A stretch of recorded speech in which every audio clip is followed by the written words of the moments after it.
تیسرا والا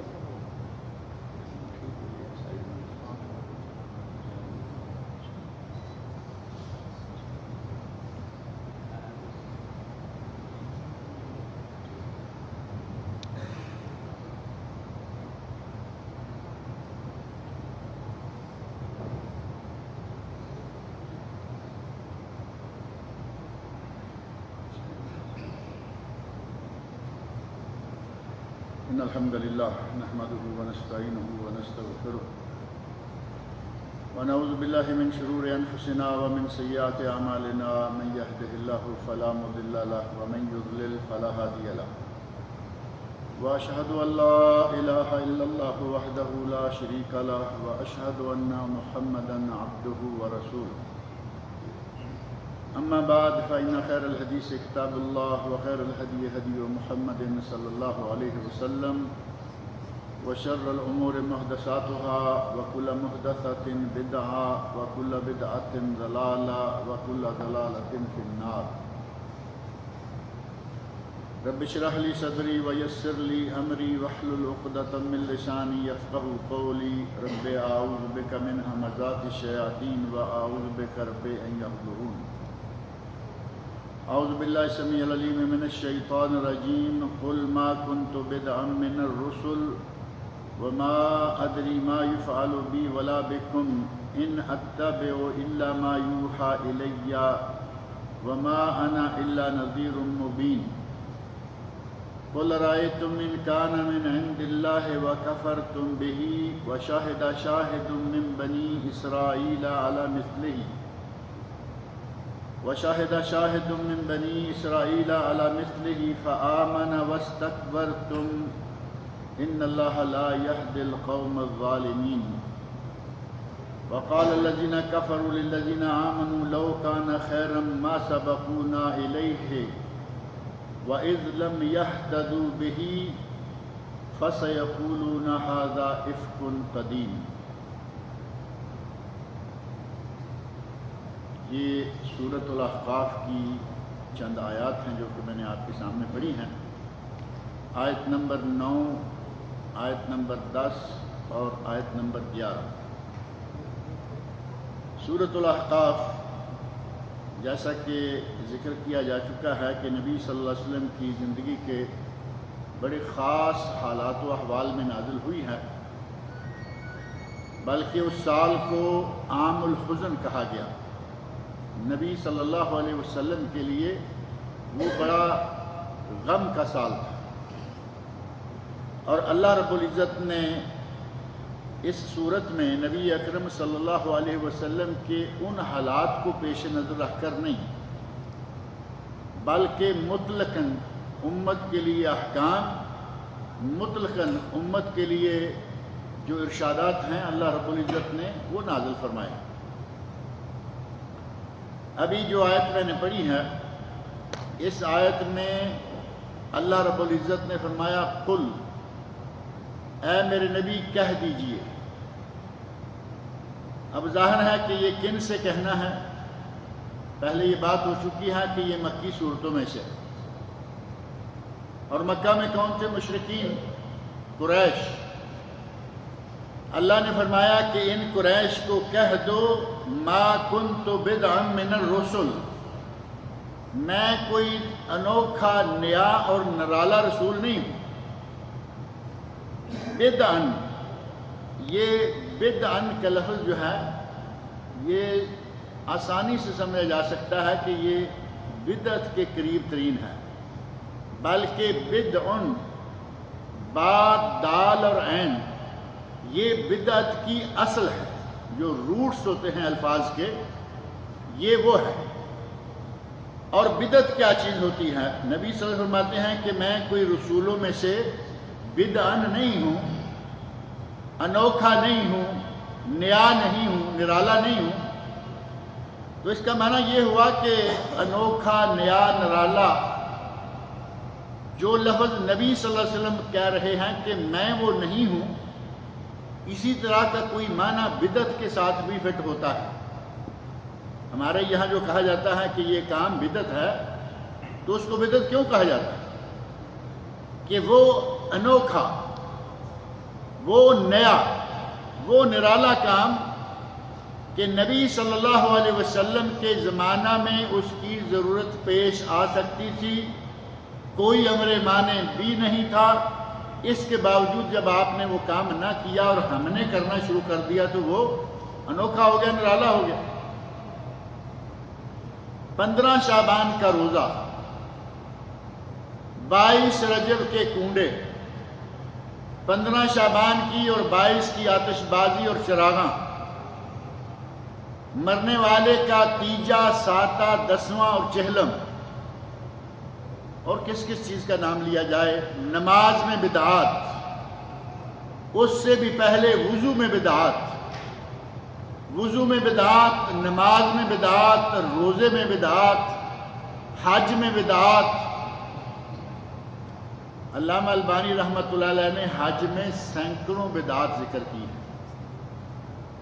روانگی، احرام، طواف، سعی، اور اس کے بعد منا، مزدلفہ، عرفات، ان سارے مواقع پر جو بدعات ہیں مجموعہ جمع کیا 100 سے بھی زیادہ۔ تو بدعت کا معنی یہ ہوا کہ وہ نرالا کام، وہ نیا کام جو نبی صلی اللہ علیہ وسلم نے نہیں کیا، کرنے کا حکم نہیں دیا اور ہم کریں، وہ کام جو صحابہ اکرام رضی اللہ عنہم نے نہیں کیا، حتیٰ کہ خلفائے راشدین رضی اللہ عنہم جن کے بارے میں نبی صلی اللہ علیہ وسلم نے فرمایا ہے علیکم بسنتی وسنت الخلفاء الراشدین المہدیین من بعدی، تم پر میری سنت اور خلفائے راشدین کی سنت لازم ہے۔ خلفائے راشدین نے بھی وہ کام نہیں کیا اور آج ہم کر رہے ہیں، اس لیے ان کاموں کو بدعت کہا جاتا ہے۔ ہر وہ کام جو اسلام میں نیکی سمجھتے ہوئے ایجاد کیا جائے اور اس کو شریعت سمجھا جائے، وہ بدعت ہے۔ نبی صلی اللہ علیہ وسلم نے اللہ رب العزت کے حکم پر یہ الفاظ کیوں کہے، قُلْ مَا كُنْتُ بِدْعًا مِّنَ الرُّسُلِ، اے میرے نبی ان سے کہہ دو کہ میں کوئی نیا نرالا رسول نہیں ہوں، مجھ سے پہلے ہزاروں رسول گزر گئے۔ مَا كُنْتُ بِدْعًا مِّنَ الرُّسُلِ، میں پہلا رسول نہیں ہوں۔ پہلا رسول ہوتا تو تم کوئی نہ کوئی معیار قائم کرتے، اپنی مرضی کی باتیں کرتے، مجھ سے پہلے بے شمار رسول گزرے ہیں۔ اس آیت کے نزول کا پس منظر اصل میں یہ ہے کہ مکہ والے، مشرکین مکہ، مشرکین قریش، انہوں نے کہا کہ تم نبی کیسے ہو سکتے ہو؟ تم کہہ رہے ہو کہ میں نبی ہوں، تم نبی کیسے ہو سکتے ہو؟ تم ہماری طرح کھاتے پیتے ہو۔ بات تو صحیح ہے نا، نبی صلی اللہ علیہ وسلم کھاتے تھے، پیتے تھے۔ وَيَمْشِي فِي الْأَسْوَاقِ، بازاروں میں گلیوں میں چلتے تھے، آتے تھے، جاتے تھے۔ انہوں نے کہا کہ ہماری طرح تمہارا کھانا پینا، ہماری طرح تمہارا گلی بازار میں چلنا پھرنا، ہماری طرح تمہارے بال بچے، تمہارے والدین، جیسے ہم ہیں ویسے تم ہو، تم نبی کیسے ہو؟ ان مشرکین کا یہ اعتراض کہ تم تو ہم ہی جیسے ہو، ہم بھی انسان، تم بھی انسان، ہم بھی بشر، تم بھی بشر، اور تم کہتے ہو کہ میں نبی ہوں، مجھ پر کتاب نازل ہوئی۔ اگر تم نبی ہوتے، اللہ رب العزت تمہارے لیے کوئی عالی شان مکان پہلے تیار کروا دیتا، بہت بڑے باغات کے مالک تم ہوتے، بہت بڑے باغات کے مالک۔ اور بڑے بڑے باغات کا مالک ہونا صرف پھل کھانے کے لیے نہیں ہوتا، جیسے ہمارے یہاں فارم ہاؤس ہوتے ہیں، سیر و سیاحت بھی، عیاشی بھی، یہ بھی وہ بھی، سارا کچھ فارم ہاؤس۔ وہ کہتے ہیں کہ اگر تمہیں اللہ نے نبی بنانا ہوتا تو یہ ساری چیزیں ہوتی، تمہارا بہت بڑا فارم ہاؤس ہوتا، اس کے اندر تمہارا بہت بڑا محل ہوتا، اور تمہارے ساتھ کوئی اسپیشل باڈی گارڈ ہوتے، کوئی اعلان کرنے والا ہوتا جو تمہارے آگے کوڑا لے کے چل رہا ہوتا، ڈنڈا لے کے چل رہا ہوتا، کہتا کہ دیکھو یہ اللہ کے نبی ہیں، یہ میں اعلان کر رہا ہوں، اور جس نے یہ بات نہ مانی اس کے سر پہ ڈنڈا ماروں گا۔ وہ بھی تمہارے ساتھ کوئی نہیں ہے، گھر تمہارا کوئی ایسا اسپیشل نہیں ہے ہماری طرح کھاتے پیتے چلتے پھرتے، بال بچے ماں باپ، پورا شجرہ نسب نبی اکرم صلی اللہ علیہ وسلم کا موجود ہے۔ اور عرب شجرہ نسب کو یاد کرنے میں آج تک دنیا میں منفرد آ رہے، کسی قوم کو ان عربوں کے سوا اپنا شجرہ نسب اتنا یاد نہیں ہوتا۔ آج بھی آپ یہاں کسی بچے سے پوچھیں تمہارا نام کیا ہے، وہ 4-6 نام تو آسانی سے بتا دے گا، 4-6، اور ہم چوتھے تک جا ہی نہیں پاتے۔ بچہ بھی 4-6 نام بتا دے گا، اور بڑے جو ہیں وہ کافی لمبا اپنا شجرہ جانتے ہیں۔ یہ عربوں میں تھا، کہا کہ ہم تو جاننے والے ہیں تمہارا باپ فلاں، دادا فلاں، پردادا فلاں، اور تمہاری آگے اولاد ہے، تمہاری شادی ہوئی، تمہاری بیوی ہے، اور مالی اعتبار سے تم خلاص ہو چکے ہو۔ کہا کرتے تھے کہ خدیجہ رضی اللہ عنہا وہ مالدار خاتون تھی، اس سے تمہاری شادی ہوئی، جب اس کا مال ختم ہو گیا تو تمہارے پاس کھانے کے لیے کچھ بھی نہیں تھا، فقر و فاقہ، اور تم اپنے آپ کو کہتے ہو کہ میں نبی ہوں۔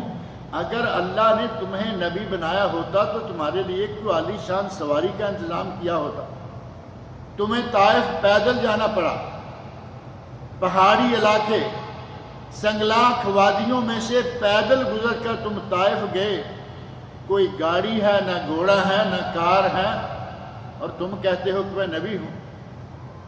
اور پھر آپ کے علم میں ہے کہ مشرکین مکہ نے نبی صلی اللہ علیہ وسلم سے مختلف قسم کی باتیں مطالبے کیے کہ یہ معجزہ دکھاؤ اگر تم نبی ہو۔ نبی صلی اللہ علیہ وسلم کو اللہ نے فرمایا میرے نبی کہہ دو کہ میں کوئی انوکھا نبی تھوڑا ہوں، مجھ سے پہلے بھی انبیاء گزرے، پہلے انبیاء نے بھی اپنے نبی ہونے کا اعلان کیا اور قوموں نے مختلف مطالبات کیے، میں کوئی پہلا نبی نہیں ہوں کہ تم مجھے چیک کرنے کے لیے دیکھنا چاہتے ہو کہ یہ کام کروا سکتا ہے یا کر سکتا ہے یا نہیں، یا پھر تم ہم سے یہ مطالبہ کرتے ہو کہ ہمیں بتاؤ وہ باتیں جو آج دنیا کے علم میں نہیں ہیں، ہمارے سامنے نہیں ہیں، غیب کی باتیں بھی ہمیں بتاؤ۔ اور نبی اکرم صلی اللہ علیہ وسلم فرماتے ہیں غیب اللہ کے سوا کوئی نہیں جانتا۔ نبی اکرم صلی اللہ علیہ وسلم سے مشرکین مکہ نے عجیب و غریب مطالبے کیے، دیکھیں کہ آیا یہ نبی ہے یا نہیں۔ تو بالآخر اللہ نے نبی اکرم صلی اللہ علیہ وسلم پر یہ آیت نازل فرمائی اور فرمایا میرے نبی ان سے کہہ دو ما کنت بدعا من الرسل، میں کو پہلا رسول نہیں ہوں کہ تم یہ طرح طرح کے مطالبے کر رہے ہو، مجھ سے پہلے بھی رسول گزرے ہیں، اور کسی رسول کو کسی فرشتے کو علم غیب نہیں تھا جو مجھے ہو، کسی رسول کے ساتھ کوئی اس قسم کا باڈی گارڈ اللہ نے اسپیشل نازل نہیں کیا جو ان کی نبوت کا اعلان کرتا جو میرے لیے ہوتا۔ ہر نبی نے خود اعلان کیا، میں نے بھی خود اعلان کیا۔ سارے انبیاء کھاتے پیتے تھے، پہلے انبیاء کے بارے میں یہ موجود ہے، حضرت عیسیٰ علیہ السلام کے بارے میں موجود ہے کہ تم بازاروں میں چلتے ہو، ہماری طرح کھاتے ہو پیتے ہو، تم نبی کیسے ہو سکتے؟ اب اندازہ کریں مشرکین مکہ کی ساری گفتگو سامنے رکھیں اور آج کے مسلمان کی گفتگو بھی سامنے رکھیں۔ مشرکین مکہ کہہ رہے ہیں کہ تم نبی نہیں ہو سکتے کیونکہ بشر ہو، تم نبی نہیں ہو سکتے کیونکہ تم عالم الغیب نہیں ہو، تم نبی نہیں ہو سکتے کہ تمہاری اولاد ہے، تمہارے ماں باپ، تم نبی نہیں ہو سکتے کہ تم فقیر ہو، مسکین ہو، عالی شان محلوں کے مالک نہیں ہو۔ اور ہمارا آج کا مسلمان کہتا ہے کہ آپ نبی ہیں لیکن بشر نہیں، آپ نبی ہیں بشر نہیں، آپ نبی ہیں علم الغیب بھی جانتے ہیں۔ اور آج کا مسلمان کہتا ہے کہ آپ نبی ہیں اور آپ مختار کل بھی، جو چاہیں آپ کر سکتے ہیں۔ مکہ والے کہہ رہے ہیں کہ تمہارے پاس کھانے کو روٹی نہیں، فقیر ہو، اور آج کا مسلمان کہہ رہا ہے کہ میرا نبی مختار کل ہے، دنیا میں جو چاہے وہ کر سکتا ہے۔ آپ اندازہ کریں کہ نبی کے ساتھ وہ رہتے تھے یا یہ رہتے تھے؟ آج کا مسلمان نبی صلی اللہ علیہ وسلم کو آپ کے مقام سے اوپر بڑھائے چلا جاتا ہے۔ ان لوگوں نے نبی اکرم صلی اللہ علیہ وسلم کی انسانی حیثیت کو صحیح مانا، لیکن نبوی حیثیت کو قبول نہیں کیا۔ آپ محمد الرسول اللہ ہیں، یہ مشرکین نے نہیں مانا، لیکن محمد بن عبداللہ ہیں، اس کو مان لیا۔ آج کا مسلمان محمد رسول اللہ تو مان رہا ہے، لیکن محمد بن عبداللہ بن عبد المطلب ہوں، اس حیثیت کو قبول کرنے کے لیے تیار نہیں۔ کہتا ہے کہ نہیں، آپ تو نور من نور اللہ، نور من نور اللہ تھے، اللہ کے نور میں سے نور، آپ مختار کل تھے۔ میں نے کئی مرتبہ یہ بات ذکر کی ہے، پہلا بیٹا ہوا، فوت ہو گیا، نبی صلی اللہ علیہ وسلم کا پہلا بیٹا ہوا، فوت ہو گیا، قاسم، جس کے نام سے نبی اکرم صلی اللہ علیہ وسلم کی کنیت ہے ابو القاسم۔ پھر اللہ نے دوسرا بیٹا دیا جس کا نام رکھا گیا عبداللہ، اور اسی بیٹے کا لقب طیب اور طاہر بھی ہے، وہ بھی فوت ہو گیا۔ پھر اللہ رب العزت نے تیسرا بیٹا دیا، اور یہ بیٹا ابھی بچہ ہے، دودھ پینے کی، شیر خارگی کی عمر ہے۔ نبی اکرم صلی اللہ علیہ وسلم نے اپنے ہاتھوں میں گود میں اٹھایا ہوا ہے، بچے کی سانسیں ٹوٹ رہی ہیں۔ اس باپ پہ کیا گزرے گی جس کے پہلے دو بیٹے فوت ہو چکے، اب یہ اکیلا اکلوتا بیٹا باقی ہے۔ اگر اس باپ میں طاقت ہو کہ بچے کی سانسیں روک لوں، اس بچے کو مرنے سے بچا لوں، وہ بچے کو مرنے دے گا؟ آپ تصور کر کے دیکھیں۔ لیکن ہمارے یہاں تصور کرنے، ہمارے یہاں سوچنے، ہمارے یہاں تدبر کرنے کی عادت ہی نہیں۔ ایک ہی رٹ ہے کہ ہمارے نبی مختار کل ہیں۔ اللہ کے بندو، ہمارے نبی مختار کل ہوتے اپنا بیٹا مرنے سے بچا لے۔ پہلے بیٹے مان لیا پہلے، اب یہ تو آخری اور کیلا ہے۔ عالم الغیب ہیں، نبی اکرم صلی اللہ علیہ وسلم پر اتنا سخت وقت گزرا، پوری امت، تمام مسلمان، خاندان ابو بکر، خاندان نبوت، سارے لوگ پریشان ہیں، اور نبی کی عزت پر تہمت لگائی گئی ہے۔ نبی صلی اللہ علیہ وسلم کی بیوی ام المومنین عائشہ صدیقہ رضی اللہ عنہ پر تہمت لگا دی گئی۔ عالم الغیب ہوتے تو یہ تہمت کی نوبت آتی؟ آغاز سے ہی تہمت کی نوبت نہ بنتی۔ آپ قافلے کو روانہ ہی نہ ہونے دیتے، کہتے کہ ابھی میری بیوی کا ہار کہیں گرا ہوا ہے، وہ اس کو اٹھا لینے دو۔ قافلہ چلا گیا، حضرت عائشہ ہار تلاش کرتے پیچھے رہ گئیں۔ نبی صلی اللہ علیہ وسلم اپنی سواری پر سوار ہیں، روانہ ہو گئے۔ پاس ہی ساتھ ہی اونٹ میں، ہودج میں میری بیوی ہے یا نہیں یہ معلوم نہیں۔ کوئی یہ دور کا معاملہ تھا، کوئی دوسری دنیا نہیں، کوئی دوسرا ملک نہیں، دوسرا علاقہ نہیں۔ اسی کارواں میں ایک اونٹ خالی جا رہا ہے جو کہ حضرت عائشہ رضی اللہ عنہا کا، اور نبی کو معلوم نہیں کہ میری بیوی اونٹ پر سوار نہیں۔ عالم الغیب یہ ہوتے ہیں۔ عالم الغیب سوائے اللہ کی ذات کے کوئی نہیں ہے، نہ نبی، نہ ولی، نہ فرشتہ، نہ پیر، نہ فقیر، نہ مرید، اور نہ کوئی مراد۔ مشرکین مکہ نے کہا کہ غیب تم نہیں جانتے، پیسہ پائی پیسہ تمہارے پاس نہیں ہے، اور تم کہتے ہو میں ولی ہوں، میں نبی ہوں۔ اللہ نے فرمایا اے میرے نبی ان سے کہہ دو کہ یہ مطالبات صرف مجھے سے کیوں کرتے ہو؟ پہلے بے شمار نبی گزرے ہیں، ان میں سے کسی نبی کے پاس بھی یہ نہیں تھا جو آج میرے پاس نہیں۔ نہ وہ غیب جانتے تھے، نہ میں غیب جانتا ہوں، نہ وہ مختار کل تھے نہ میں مختار کل ہوں، وہ بھی میری طرح کھاتے اور پیتے تھے، میں بھی کھاتا پیتا ہوں تمہاری طرح۔ ما کنت بدعا من الرسل، میں کوئی نیا نرالا رسول نہیں ہوں۔ وما ادری ما یفعل بی ولا بکم، اور میں تو یہ بھی نہیں جانتا کہ میرے ساتھ کیا کیا جائے گا اور تمہارے ساتھ کیا کیا جائے گا۔ صاف فرما دیا کہ مجھے تو یہ بھی معلوم نہیں، کل قیامت کا دن ہوگا، میرے ساتھ کیا ہوگا تمہارے ساتھ کیا ہوگا مجھے معلوم نہیں، اور اس مکہ میں، مکہ کی زندگی میں یہاں رہتے ہوئے مجھے معلوم نہیں کہ میرے ساتھ کیا ہوگا۔ نبی اکرم صلی اللہ علیہ وسلم کو اتنا معلوم نہیں کہ میں اپنی ساری عمر مکہ میں گزار سکوں گا یا نہیں، یا مجھے یہاں سے ہجرت کرنا پڑے گی، اور یہ معلوم نہیں کہ مجھے اللہ رب العزت تبھی موت مارے گا یا مجھے ان مشرکین کے ہاتھوں شہید کروائے گا، یہ بھی معلوم نہیں۔ سارے دشمن تو تھے نا، پورا مکہ دشمن، پورا عالم کفر دشمن، اور جنگوں میں باقاعدہ نبی اکرم صلی اللہ علیہ وسلم بذات خود جا کے شرکت کرتے رہے۔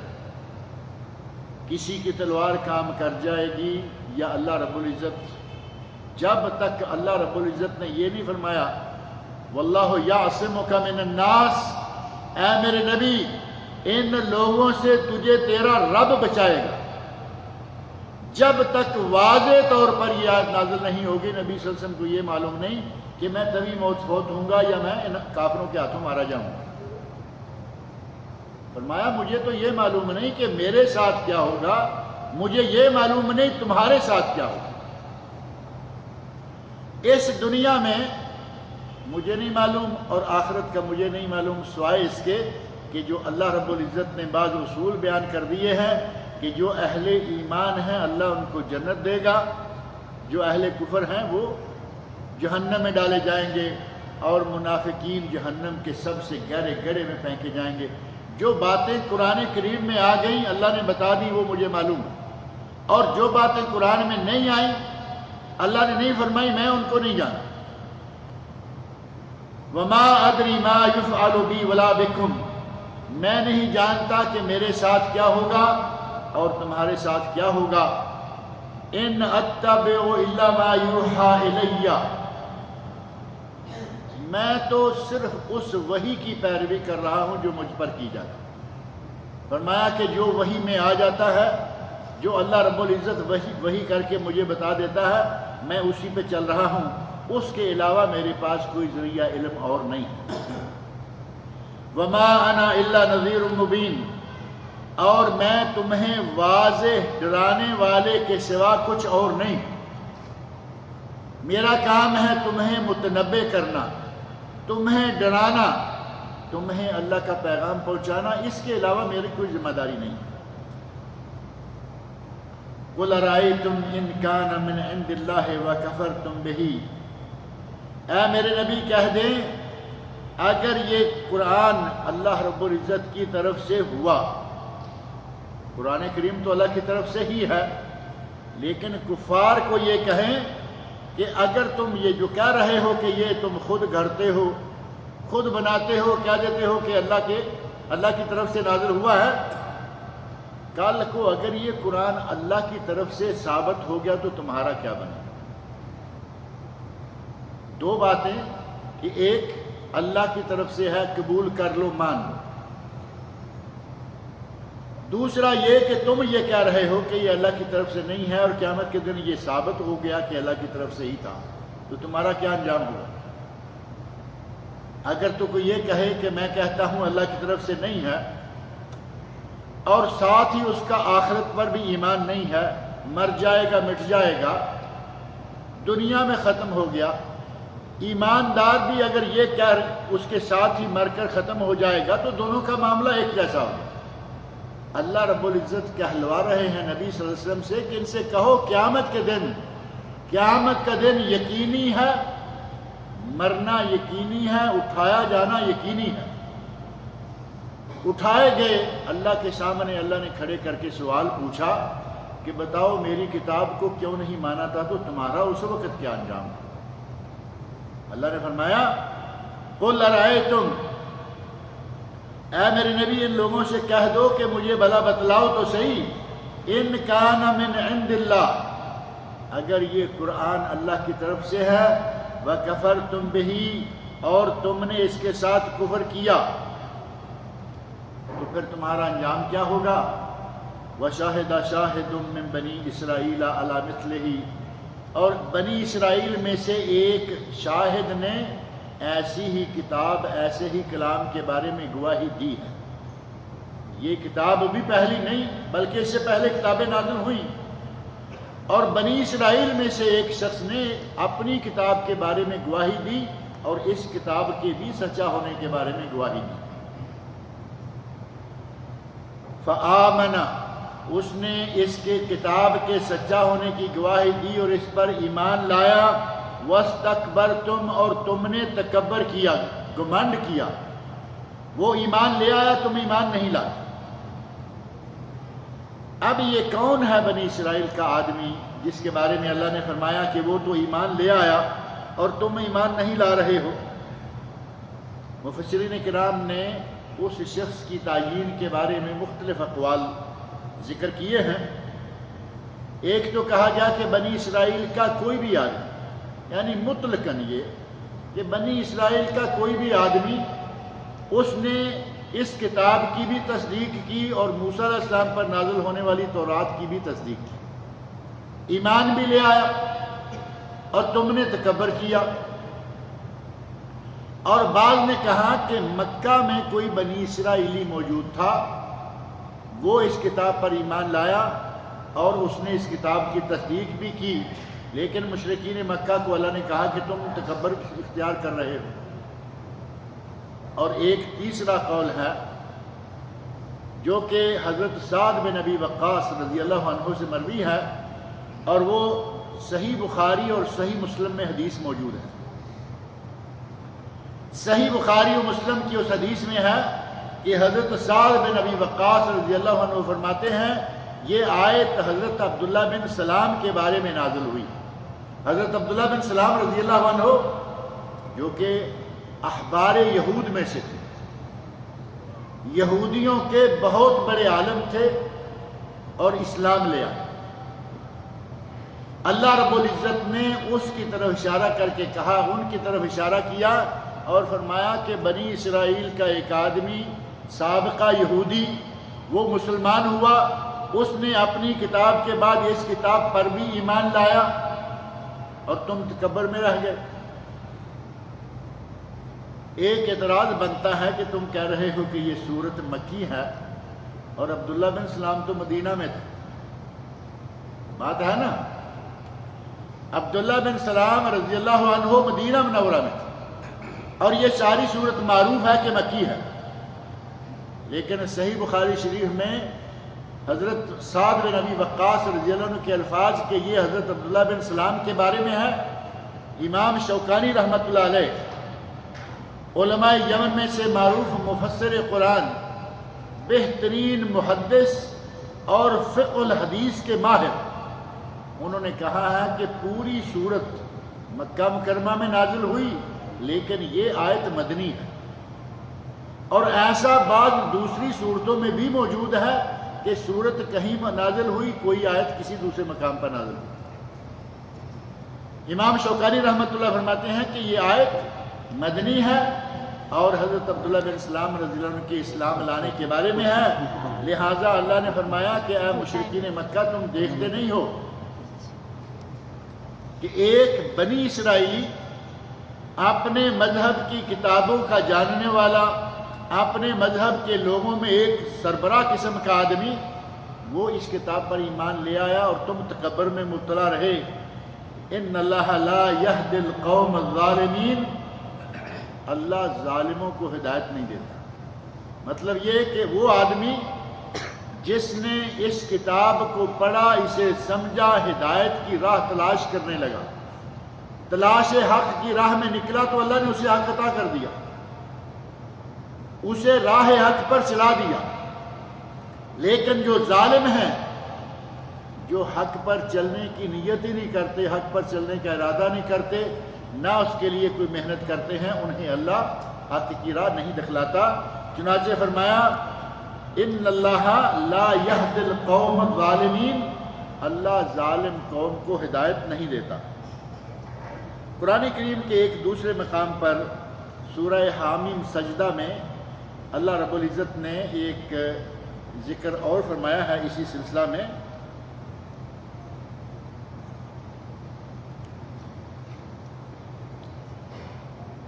آیت نمبر 52 ہے، اللہ رب العزت نے قرآن کریم کا تذکرہ جو ان کے ساتھ کیا کہ تم یہ سمجھتے ہو کہ یہ تمہارا اپنا گڑھا ہوا قرآن ہے، اللہ کی طرف سے نازل نہیں ہے، تو اللہ نے سورۃ حامیم سجدہ آیت نمبر 52 میں فرمایا قُلْ أَرَأَيْتُمْ إِنْ كَانَ مِنْ عِنْدِ اللَّهِ، بتاؤ تو صحیح اگر یہ کتاب اللہ کی طرف سے ہی ہے، ثُمَّ كَفَرْتُمْ بِهِ، اور تم اس سے کفر کر بیٹھو، یہ کتاب اللہ کی طرف سے نکلے، قیامت کے دن بھی ثابت ہو جائے کہ اللہ کی طرف سے، اور یہ ہے بھی اللہ کی طرف سے، ثم کفرتم بہ، اور تم نے اس کتاب کے ساتھ کفر کیا، من اضل ممن هو فی شقاق بعید، تو جو مخالفت میں حق سے دور گزر گیا ہے، دور چلا گیا ہے، اس سے بڑا گمراہ اور کون ہوا؟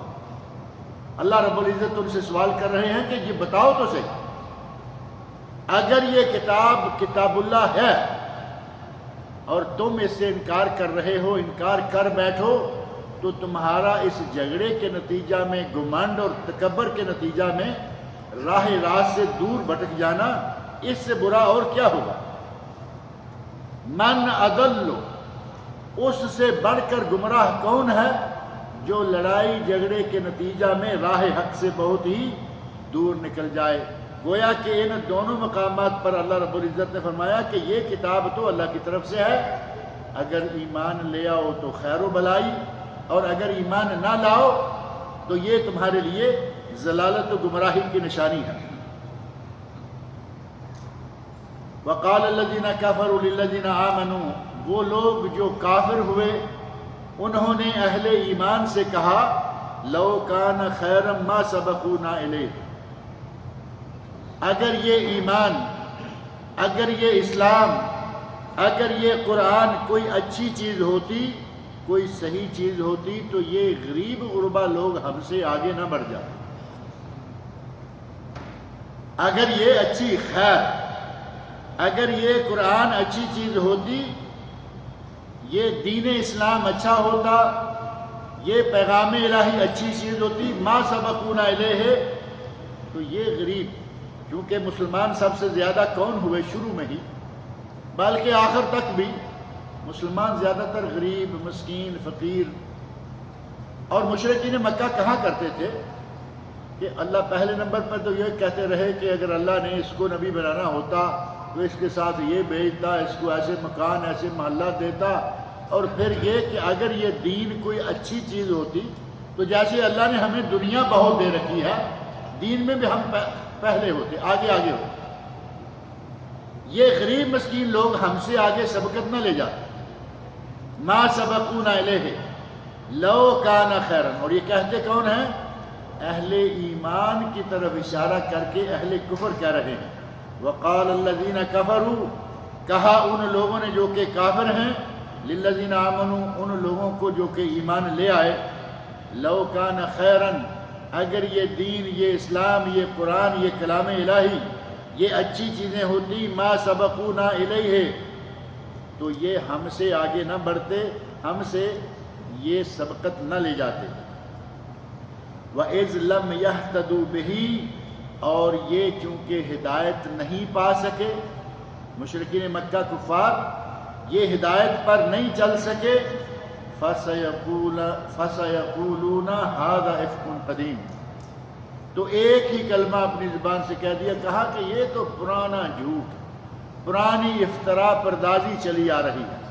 قرآن کریم کو یہ نہیں کہا کہ یہ تو کوئی نئی بات ہے، بلکہ کہا یہ تو پرانا جھوٹ ہے، پرانی بات آ رہی ہے۔ اور پرانی بات کہنے میں کیا اشارہ ہے؟ اللہ رب العزت نے ان کی زبان سے کلمہ بھی وہ کہلوایا کہ یہ کتاب بھی پہلی نہیں. جیسے نبی اکرم صلی اللہ علیہ وسلم نے فرمایا ما کنت بدعا من الرسل، میں کوئی پہلا رسول نہیں، اسی طرح یہ کتاب بھی کوئی پہلی کتاب نہیں. اور خود مشرکین مکہ نے کہا کہ یہ پرانا جھوٹ، یعنی پہلے تورات بھی آئی، پہلے زبور بھی آئی، تورات بھی آئی، انجیل بھی آئی، اسی طرح یہ بھی ہے. گویا کہ یہ پرانا جھوٹ چلتا آ رہا ہے. انہوں نے گویا کہ تھوک کے حساب سے پہلی ساری کتابوں کا بھی انکار کر دیا. وَمِن قَبْلِهِ كِتَابُ مُوسَىٰ إِمَامًا وَهُدًى، اس قرآن کریم سے پہلے موسیٰ علیہ السلام پر ایک کتاب جو کہ قائد کی حیثیت سے اور رحمت کی حیثیت سے نازل ہوئی، وہ اس سے پہلے نازل ہو چکی ہے. قرآن کریم سے پہلے موسیٰ علیہ السلام کی کتاب موجود ہے، تورات موجود ہے، عیسیٰ علیہ السلام کی کتاب انجیل موجود ہے، اور داؤد علیہ السلام کی کتاب وہ بھی موجود ہے. ایک قائد، ایک رہنما اور ایک پیشوا کے طور پر اور اللہ کی رحمت کے طور پر اس قرآن کریم سے پہلے موسیٰ علیہ السلام کی کتاب موجود ہے. وَهَذَا كِتَابٌ مُصَدِّقٌ لِسَانًا عَرَبِيًّا، یہ کتاب قرآن کریم عربی زبان میں ہے اور پہلی کتابوں اور صحائف کی تصدیق کرنے والی ہے. قرآن کریم نے بار بار ذکر کیا نا پہلے انبیاء کا، ان کی کتابوں کا، ان کے صحیفوں کا. اللہ رب العزت نے فرمایا کہ یہ کتاب پہلے انبیاء کی کتابوں کی تصدیق بھی کرتی ہے. اور اے مشرکو، اے مکہ والو، تمہاری زبان میں عربی میں ہے، واضح عربی میں، کتاب مصدق لسانا عربیا، اور عربی مبین کے الفاظ بھی قرآن کریم میں موجود ہے کہ یہ واضح عربی زبان میں کتاب ہے. لِيُنذِرَ الَّذِينَ ظَلَمُوا، تاکہ ڈرائے وہ ان لوگوں کو جو کہ ظالم ہیں. وَبُشْرَى لِلْمُحْسِنِينَ، اور احسان کرنے والوں، خلوص اختیار کرنے والوں کے لیے خوشخبری ہے. إِنَّ الَّذِينَ قَالُوا رَبُّنَا اللَّهُ ثُمَّ اسْتَقَامُوا، وہ لوگ جنہوں نے یہ کہا کہ ہمارا رب اللہ ہے، ثم استقاموا، اور پھر اس پر جمے رہے. پہلے یہ کہا کہ ہمارا رب اللہ ہے، اور ایک مرتبہ اللہ کو مان کر اس کے بعد پھر اپنی مرضی کرتے رہے. جس کو چاہے رب بنا لیا، جس سے چاہے اولادیں مانگنے لگ گئے، جس سے چاہے مرادیں مانگنا شروع کر دیا. نہیں، ان الذین قالوا ربنا اللہ ثم استقاموا، جن لوگوں نے یہ کہا کہ میرا رب اللہ ہے اور پھر اس پر استقامت اختیار کی، خلوص کے ساتھ جمے رہے. ذرا تکلیف آئی تو رب اللہ کا کھاتا بھول گئے اور پیر سرکار کی خدمت میں جا پہنچے، جو ساری سرکاروں کی سرکار، جس کا دربار پوری کائنات کے درباروں کا شاہ دربار، اس کو بھول گئے اور فوری طور پر جا کر کسی نہ کسی قبر کی مٹی چاٹنا شروع کر دی. یہ استقامت نہیں ہے. استقامت کے واقعات صحابہ کرام کے ذکر کریں تو بات بہت لمبی ہو جائے. ان لوگوں نے جب ایک مرتبہ کہا نا ربنا اللہ، ہمارا رب اللہ ہے، ایک مرتبہ جب انہوں نے اللہ کو اپنا رب مان لیا، حضرت بلال کے ساتھ کیا کچھ ہوتا رہا. گرم چلچلاتی دھوپ، آگ کی طرح، کوئلے کی طرح دہتے ہوئے پتھر، اس کے اوپر امیہ ان کو لٹا لیتا ہے اور کہتا ہے کہ اب پڑھو کلمہ، اب بھی کہو میرا رب اللہ ہے. تو بلال رضی اللہ عنہ کی زبان سے کیا نکلتا تھا؟ کوئی اور کلمہ نہیں نکلا. کوئی پیر، کوئی فقیر، کوئی سرکار، کوئی دربار یاد نہیں. ایک ہی کلمہ ہے، احد احد، احد احد. اللہ ایک ہے، اللہ ایک ہے، اللہ ایک ہے. جان جائے گی تو جائے گی، لیکن اللہ ایک ہے. ابو بکر صدیق رضی اللہ عنہ گزر رہے ہیں، دیکھتے ہیں، دل پسیج گیا. عثمان غنی رضی اللہ عنہ حضرت سمیہ رضی اللہ عنہ، صحابہ کرام رضی اللہ عنہ میں سے کس کس کے واقعہ کو دیکھیں گے، ان لوگوں نے جب ایمان قبول کر لیا، نبی کو نبی مان لیا، اللہ کو اپنا رب مان لیا، وہ پھر اس طرح پکے ہو گئے کہ جان جائے تو جائے، اولاد جائے تو جائے، گھر جائے تو جائے، جائیدادیں جائیں تو جائیں، لیکن اللہ ایک ہے، اس سے ایمان نہ ٹلنے پا۔ وہ لوگ تھے جنہوں نے توحید پر جھکنا قبول نہیں کیا، توحید کے لیے کٹنا قبول کر لیا، جھکنا قبول نہیں کیا۔ اور ہمارے یہاں آج کا مسلمان اتنا کمزور ایمان ہو گیا، ذرا تکلیف آئی تو اللہ کا در بھول کر ادھر ادھر کے در جو ہیں ان کے پیچھے چل دیے۔ بیٹا نہیں ہو رہا، 1 2 3 4 6 مہینے بہت ہو گئے جی، اب کچھ نہ کچھ کرنا ہوگا۔ 2 4 6 مہینے بیٹا نہیں ہوا، اب کچھ کرنا ہوگا۔ حضرت ابراہیم علیہ السلام کے ایک مدت تک بیٹا نہیں ہوا تو انہوں نے کیا کیا؟ کہاں سے مانگا؟ اللہ سے مانگا۔ حضرت زکریا رضی اللہ عنہ حضرت مریم علیہ السلام کو کھانا دینے آئے، دیکھا کہ ان کے پاس پہلے سے کھانے پینے کی چیزیں، فروٹ پھل تازہ اور بے موسم کے پھل پڑے ہوئے، اور اپنے اولاد نہیں، اور یہاں دیکھا کہ بے موسمی پھل ہیں۔ پوچھا مریم من ان لک ھذا، یہ کہاں سے آئے؟ تو مریم کہتی ہے من عند اللہ، یہ اللہ نے بھیجے۔ نبی پہلے ہیں، نبی تو پہلے ہی ہیں، لیکن دیکھیں بعض چیزیں تازہ کر دیتی ہیں بعض امور کو۔ واقعہ دیکھا کہ مریم کے آگے بے موسم کے بے علاقہ پھل موجود ہیں، جو رب اسے اس محراب میں بے موسم کے پھل دے سکتا ہے۔ میں بوڑھا ہو گیا تو کیا؟ اسی وقت دعا مانگی، یا اللہ مجھے اولاد دے۔ اللہ رب العزت نے محراب سے نکلنے سے پہلے بشارت دے دی، کہا تمہیں اولاد دیں گے، بیٹا وہ دیں گے جس کا نام یحییٰ ہوگا، سیدن و حسورن و نبی من الصالحین، سردار ہوگا، انتہائی پاک باز ہوگا، نیک و کار ہوگا اور نبی ہوگا۔ کس دربار پر وہ گئے؟ ایک ہی دربار ہے مسلمان کے لیے، اور وہ ہے دربار الہی۔ ہمارا مومن، ہمارا مسلمان، نام کا مومن اور نام کا مسلمان، جیسے ہندو پتھروں پہ جا کے اپنا سر جھکا دیتے ہیں، ہمارا مسلمان قبروں پہ، اور وہ بھی تو اوپر پتھر ہی ہے۔ سرکار تو کہیں نیچے ہے، سرکار نظر بھی نہیں آتی۔ سرکار کے ساتھ کیا انجام ہوا کسی کو معلوم ہے؟ کوئی کہہ سکتا ہے کہ میرا پیر جو ہے اندر نیچے موجود ہے، اصل حالت میں ہے؟ کوئی نہیں جانتا۔ کیڑے کھا گئے، ہڈیاں بوسیدہ ہو گئیں، کیا حال ہو گیا، لیکن یہ جا کے وہاں سجدے کر رہا ہے۔ اللہ رب العزت فرمایا ان الذین قالوا ربنا اللہ، بے شک وہ لوگ جنہوں نے کہا کہ ہمارا رب اللہ ہے، ثم استقاموا، اور پھر وہ اس پر ثابت قدم ہو گئی، استقامت اختیار کر لی، مخلص ہو کر اس کام پر، اس ایمان پر جمے رہے، فلا خوف علیہم، انہیں کوئی خوف نہیں ہوگا، انہیں کسی قسم کا کوئی خوف نہیں ہوگا، ولا ہم یحزنون، اور نہ ہی وہ کوئی غم کھائیں گے۔ اگر ایمان مضبوط ہے، دنیا کی کوئی طاقت انہیں ڈرا نہیں سکے گی۔ ایمان مضبوط ہے، دنیا کی کوئی مصیبت انہیں غم زدہ نہیں کر پائے گی۔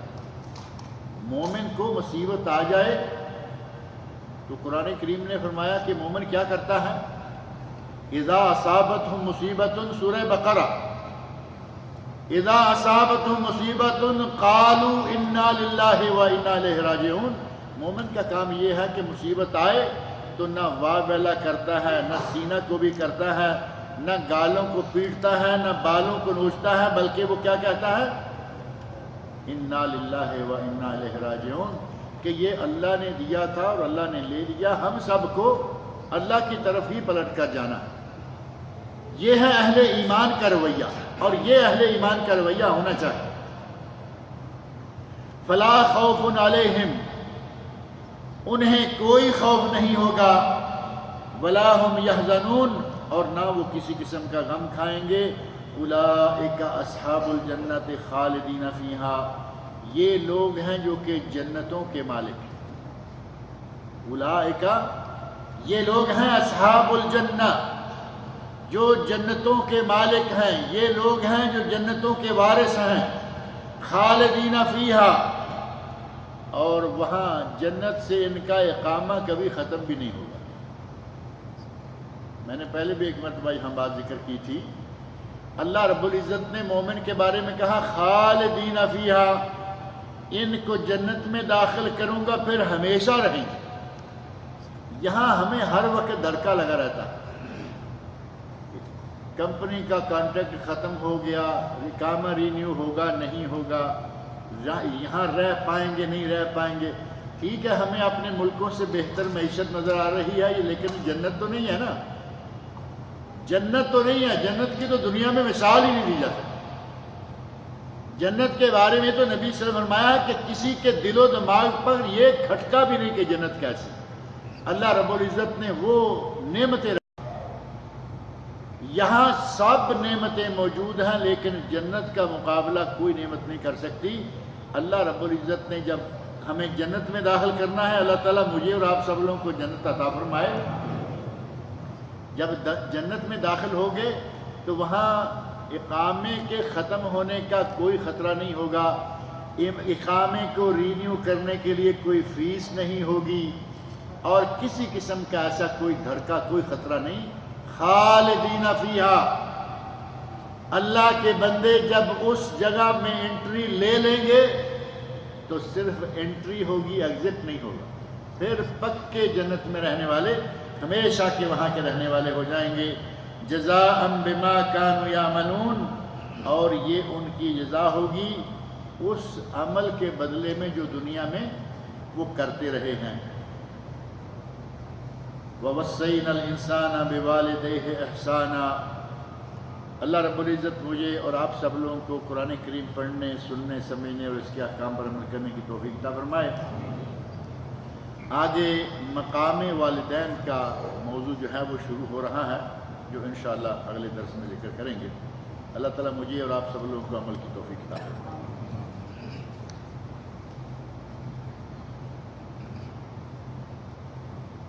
کسی نے لکھا ہے کہ میری والدہ وفات پا گئی ہیں، دعا کریں کہ اللہ رب العزت ان کی والدہ کی مغفرت فرمائے، ان کی بشری کوتاہیوں کو اللہ تعالیٰ معاف کرے، اور اللہ تعالیٰ ان کو جنت الفردوس میں اعلیٰ مقام عطا فرمائے۔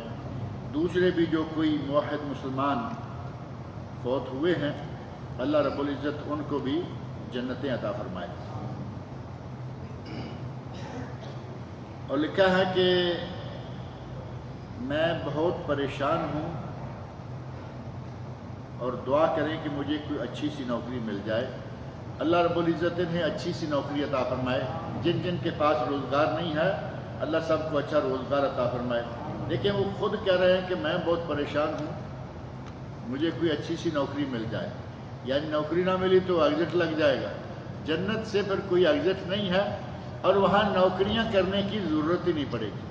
ہر چیز جب چاہیں، جس جگہ چاہیں، وہ آپ کے جیسے کہتے ہیں کہ تھالی میں رکھ کے پیش کر دیا جائے گا، اس سے بھی بہتر انداز سے پیش کیا جائے گا۔ اللہ رب العزت ہم سب کو جنتی بنائے۔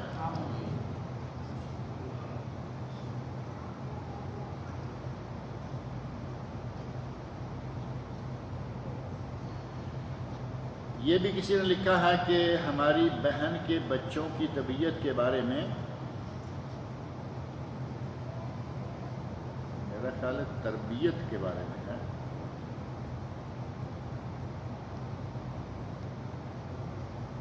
طبیعت ہی ہے،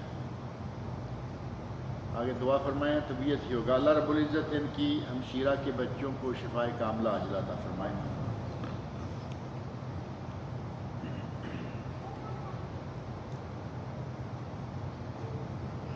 یہ لکھا ہے کہ پچھلے ہفتے میرے 4 دوستوں کا ایکسیڈنٹ ہو گیا ہے، 2 کا انتقال ہو گیا ہے اور 2 ہاسپٹل میں ہیں۔ جن کا انتقال ہو گیا ہے اللہ تعالیٰ ان کی مغفرت فرمائے، اور جو ہاسپٹل میں ہیں اللہ تعالیٰ ان کو شفائے کاملہ عاجلہ عطا فرمائے۔ آج سوال کوئی اور نہیں ہے، یہ دعائیں ہی تھیں۔ اللہ تعالیٰ مجھے اور آپ سب کو نیک عمل کی توفیق۔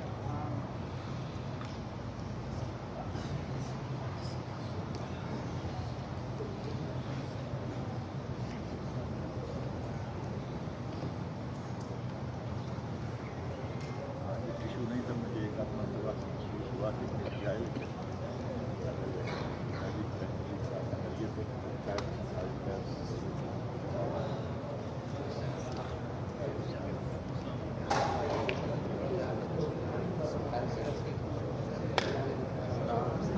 کیسے ہیں؟ ٹھیک ہیں؟ اللہ کا شکر ہے۔ کیسے ہیں؟ ٹھیک ہیں؟ کیسے دانش؟ نکل گیا۔ وعلیکم السلام، کیسے ہیں؟ ٹھیک ہیں؟ وعلیکم السلام، آپ بھائی ہیں دونوں؟ لیکن مجھے تو کسی نے بتایا نہیں، جیسے دیکھتے کہ میں سمجھا کہ بھائی ہیں۔ یہ آپ سوال لکھ کے کیوں نہیں دیتے؟ آپ سوال لکھ کے کیوں نہیں دیتے؟